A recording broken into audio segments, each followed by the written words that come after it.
Good day Pagadian. Ngayon meron tayong installation dito sa Suzuki Swift QCY dashcam.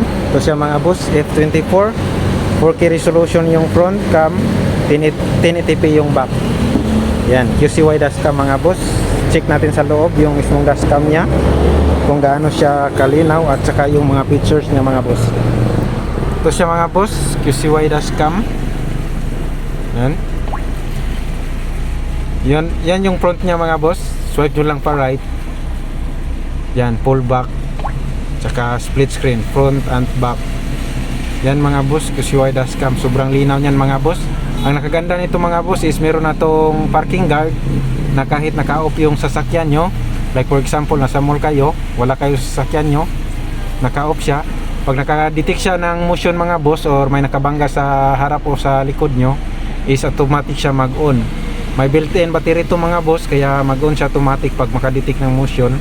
Kaya nakikita nyo yung kung sinong nakabangga nyo kahit wala kayo sa sasakyan. So siya mga boss, QCY dashcam. Dito nyo makikita yung mga records nya.